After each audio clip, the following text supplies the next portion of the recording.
So the pedagogy, and let me share my screen with you.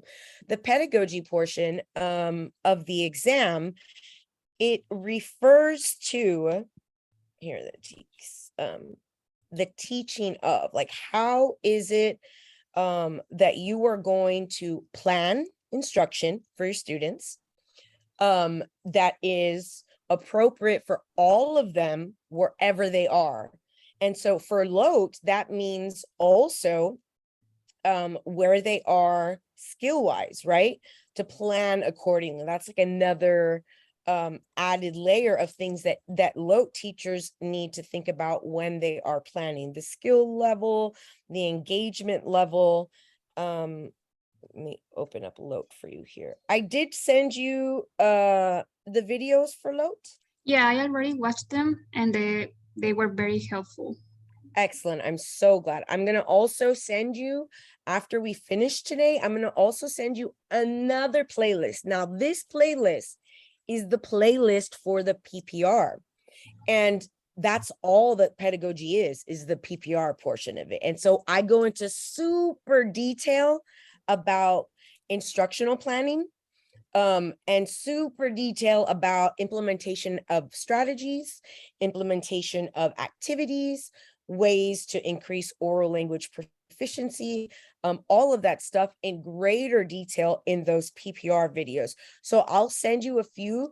I'm not going to send you the whole playlist. I'm going to send you a few that I think would be most beneficial for you to watch, to sort of delve into those ideas. We know that it's here. These are the standards.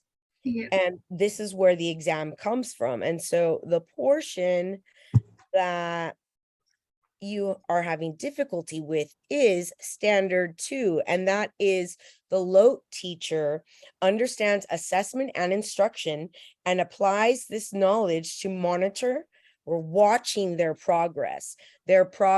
And for you, it's going to be in that second language, right? So it's going to be not just their spoken portion of it, their reading, their ability to listen, their listening skills, their writing skills. So all of those within like the language, right? Listening, speaking, reading, and writing, monitoring that and adjusting instruction and activities in order to promote student progress, right? To further their progress in this language other than English. So let's take a look at standard 2.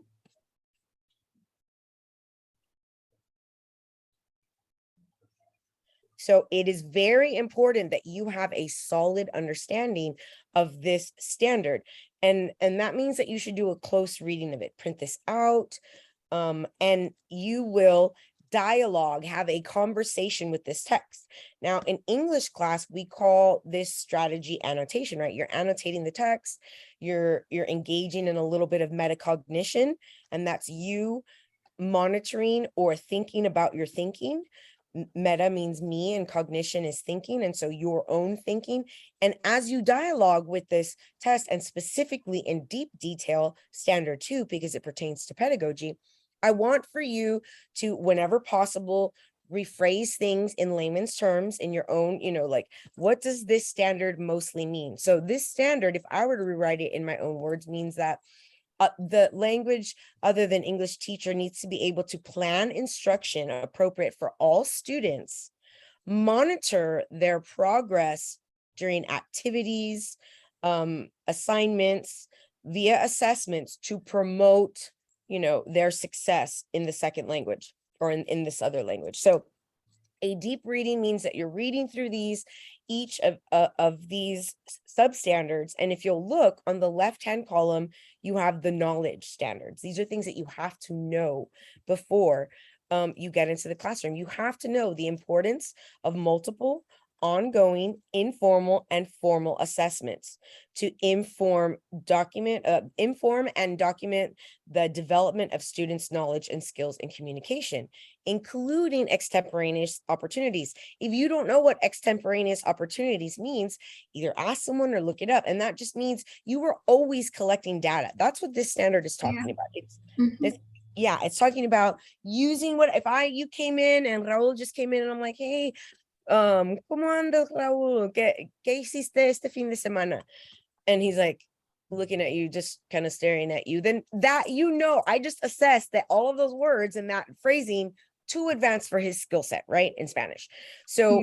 So you would adjust, make note of it, and make sure that you support in class instruction. So I would go through this and make sure line by line that you are familiar with it. If you don't, if you're unfamiliar, then just look it up and write a little note right there where it is. And on the for the purposes of the exam, you're going to find that the correct answer on the exam is going to come from this side. It's going to be a language other than English teacher planning or developing or implementing instructional strategies that encourage students to self-evaluate. And this is a skill that not everybody has. Think about all the people and you think, my God, do they even hear themselves? No, they don't. They just say things and they don't even think, oh my God, what I just said, does it offend someone? Is it true? Is it helpful? Yeah. Zero self-reflection. And that's just on like a daily basis. We're asking them to do it a step further and not even just like self-reflect on behavior or self, but on actual activity, right? Actual understanding. And that is a skill that helps build metacognition, where you reflect and you self-evaluate your skills, your behaviors, your personal learning strategies, because believe it or not, our students, even though they're students, are brilliant humans and they know themselves the best.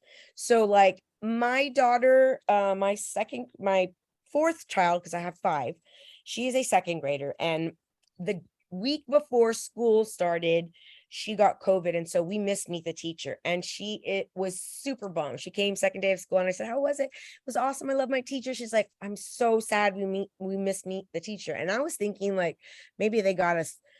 Everybody that went to Meet the Teacher got, I don't know, a popsicle or a law or something. And she's like, I wasn't able to choose my desk location. Like as a second grader, knows how she likes to learn and Yeah. where she likes to sit for instruction. So even early on, getting students to like reflect on their strengths, like to one moment. I'm so sorry.